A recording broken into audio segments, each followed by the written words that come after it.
Hi, this is Saud.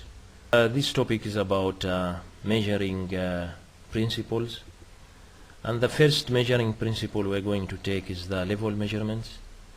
And in fact, in our example here is the level measurements using a DP transmitter.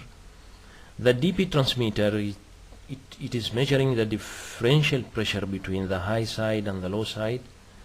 So it keeps subtracting the low side pressure from the high side pressure. In our application here we have this closed tank, and we're interested to measure the level inside this tank or vessel. The main concept here is to determine first of all the head pressure generated by the liquid, and the formula to determine that state that the head pressure equal to the density of the liquid need to be measured, multiply by the acceleration gravity, multiply by the height. That should be the full height from the 0% to the 100% of the level measurement requirement. So this value is required to calibrate the DP transmitter in order for the transmitter to measure the level of the fluid.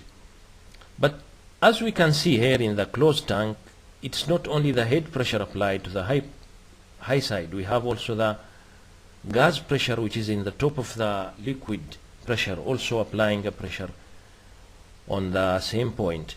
So the pressure applied on the high side is in fact the head pressure of the liquid plus the gas pressure. So in fact the DP transmitter here is not directly measuring the level, it is in fact measuring the pressure, and then the control system is converting that differential pressure to a level corresponding to the 0 to the 100% of the level. So that gas pressure of course is going to generate a huge error in the level measurements. Then we need in that case to apply that pressure of the gas to the low side. So the same pressure introduced by the gas is applied to the low side of the DP transmitter to compensate for that difference. So let us say in case the head pressure of the liquid is 100 kPa and the pressure of the gas is 50 kPa, the total pressure is 150 applied to the high side, but at the same time the 50 kPa of the gas is being applied to the low side. Then the transmitter is going to subtract the 50 kPa from the 150, and it will give the output as 100 kPa, which is representing the level of the liquid. As we can see here, that low side tubing is long, and there is a suspicion that this tube can collect condensate, especially if there is extra vapor in the gas. This situation is definitely also going to generate an error, because it's going to vary the head pressure on the low side. Two ways we can deal with this situation: either to provide a draining port which is collecting the moisture being accumulating and draining it to the atmospheric, or we can fill the low side leg with a heavier liquid which is going to prevent the condensate from accumulating. But in that case, then the column head pressure of the heavier liquid need to be considered during the calibration of the transmitter.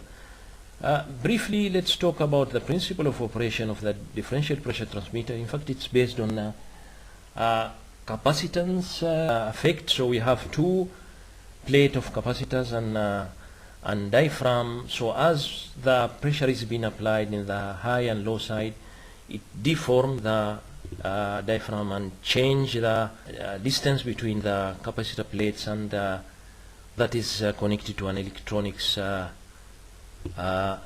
the transmitter, which then going to give the output proportional to the differential pressure applied.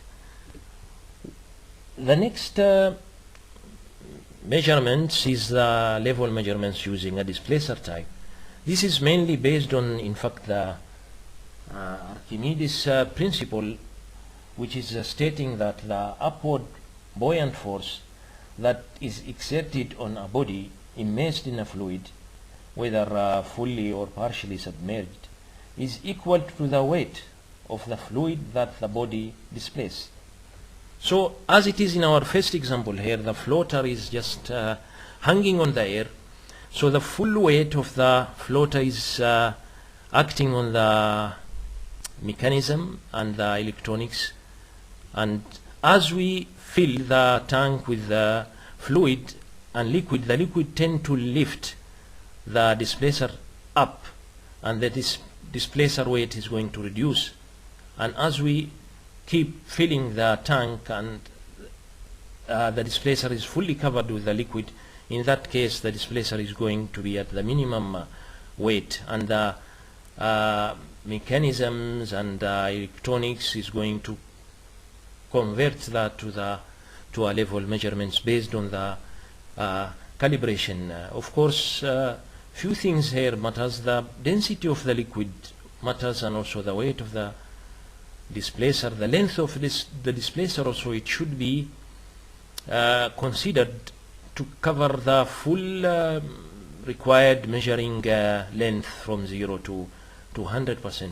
The displacer can be in fact installed in the top of the tank or the vessel, but it can be also installed in the side chamber, as it is in our example here. The advantage of installing it in the side chamber, that we can isolate the side chamber and do maintenance or cleaning or calibration on the displacer and the transmitter without affecting the tank. The third type of level measurement is based on the ultrasonic waves. Ultrasonic waves is just the waves above the sound waves. It's above the 20 kilohertz, and this ultrasonic it range from 40 kilohertz to 200 kilohertz frequency. So the transmitter, it transmit the ultrasonic waves all the way to the surface of the liquid. When this hits the surface of liquid, it just reflect back, and then the transmitter, it just measure the time interval between the point when it send the waves and that time when it received it back, and that's the indication or direct indication of the level. The ultrasonic waves, they travel on the speed of the sound, that's around 340 meters per second. The problem which can appear on such application, if there is a chance of forming a foam on top of the liquid, then that foam, of course, it will generate an error in the measurements, and that need to be considered during the design of such application, and need to be prevented in order to get an accurate measurement on this principle. We will move to the pressure measurements, and the first example we are going to take is the pressure measurements using a Bourdon tube. This name is the name of the scientific who designed this and invented this type of measurements. It's mainly based on a C-shape tube, and once the pressure is applied inside the tube, it tends to straighten and deform. The deform movement is linked to a mechanism which is going to facilitate the movement and indicate it as a pressure proportional to the applied pressure on the scale. Of course, this mechanism needs to be calibrated to indicate the right range based on the zero and the span of the measurements. This type of measurement, Bourdon tube, is used for a wide range of pressure measurements. As the pressure measurements required to be higher, the cross-section tube of the Bourdon tube is required to be a thicker metal. The Bourdon tube is mainly used in pressure gauge applications. As we can see the shape, how it is the pressure gauge look like. The other type is using a diaphragm and a bellow as well.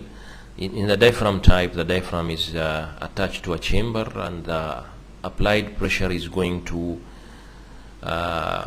move and deform the diaphragm accordingly, and the diaphragm is connected to a mechanism and electronics to indicate the pressure based on the calibration and the range required. The bellow, in the way how it works, it's expanding as the pressure is applied, so the movement of the expansion is also going to be applied to the electronics and the mechanism to indicate the right pressure. Temperature measurements. The basic temperature measurements is using a thermal expansion principle. Mainly we find that in the thermometer. The thermometer is a glass tube, as it is very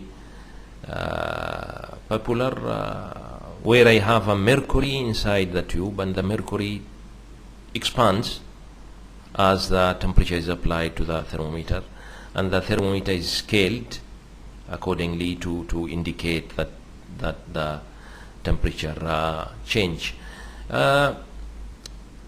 Thermometers can come on different shape and type, but the digital one is not really using a mercury as an measuring element. Instead, it is using a thermistor, and then the electronics inside is calibrated to indicate the right temperature. Another very widely used temperature measurements is RTD, resistance temperature detector. The concept of the resistance temperature detector is based on the Weston bridge, where we have 4 resistors. Once the 4 resistors at the same temperature, so the voltage across A and B is going to be equal, and then the transducer is going to indicate 0 volt, which is can be calibrated as a temperature indication. So as the temperature changed on one of the resistor, and that the one is going to be used as the RTD, and normally the RTD is located in the field, in the process, and it is away from the internal Weston bridge, which is located in the control room. So as the temperature change in the RTD, it's going to generate a voltage drop proportional to the temperature, and that's going to be indicated by the transducer, as we are going to get unbalanced voltage between point A and point B. The problem with this application, it's a 2 wires application, as you can easily see that the variation in the resistance of the wire is going, of course, to also affect the measurements, and is going to generate an error in the measurements at the end. To compensate for that, and to get rid of that variation, 3 wires RTD is used. So in the 3 wires, all the 3 wires, they are going to be in the same resistance, same materials located at the same conduit, so the variation in temperature is going to apply for all at the same time, and the change in the resistance caused by the cable is going to be eliminated in this case, and the only resistance change appearing to the transducer is going to be the RTD element itself. RTD is coming in different shape, and normally it is installed in the process inside a thermoil, so it is not going to be directly contacted to the liquid in process, and the thermoil, it will protect the element from the corrosive material and other factors. Thermocouple. The thermocouple is also very widely used, and the advantage of thermocouple above the RTD, it can handle really wide range of temperature measurements. And the principle and the concept of the thermocouple, we have two conductors, dissimilar materials, joined to each other. At the joint, when temperature is applied, is going to generate millivolts proportional to the temperature applied. We have number of types thermocouple depending on the alloy, the material which is used. We have type J, for example, and every type is handling different range of measurements. Type K is very commonly and general purpose thermocouple. In fact, it is a chromal alumal alloy. So the main idea with the thermocouple, normally we have the hot junction which is located in the process and the point where we require to measure the temperature, and then we have a reference joint. It's been called as a cold junction, and it's located inside it can be in the control room or as a reference fixed temperature. So in fact we can think about a differential temperature measurement. So it measures the difference between the millivolts generated in the hot point comparing to the cold point. Flow measurements. The first example we'll take here is the flow measurement using a DP transmitter. The concept here is to restrict the flow in the flow line in order to generate a differential pressure across the restriction, and the flow in fact is directly proportional to the square root of the differential pressure generated. Restricting the flow can be achieved by using an orifice plate as one device been widely used in this application. Also it can be used with other devices, for example the Venturi tube. The advantage of using Venturi tube, it introduces less disturbance in the flow comparing to the orifice plate. Then we'll need to measure the differential pressure across the restrictor, and that can be achieved by using a DP cell transmitter. So the high side normally is connected to the upstream of the pipeline, and the low side is connected to the downstream of the orifice plate restriction. Then the DP cell transmitter is going to continuously measure the differential pressure across the orifice, which is going to be proportional to the flow in the pipeline, and is going to give the output accordingly to the control system, which is going to calculate the flow and convert the differential pressure to the flow. Some of the differential pressure transmitters, they got the capability also to internally perform the calculation and giving direct output as flow measurement. Flow measurements using a turbine flow meter. This is also one of the, we can say, accurate way of measuring in certain applications. The main concept and principle of operation of this type is, as you can see, the rotor with the blades, it's rotating proportionally to the velocity of the fluid passing through. And then we have the pickup sensor, which is going to pick up the pulses generated by every blade passing through. So the flow here is going to be directly proportional to the speed of rotation of the rotor, and this is in fact measuring a volume flow direct. Then we'll move to the flow measurement using PD meters, positive displacement. This is considered as one of the most accurate measurements. It's a traditional meter to measure the flow, and the way how it works, we have two gears inside a chamber, and as the flow is going through, it push the gears and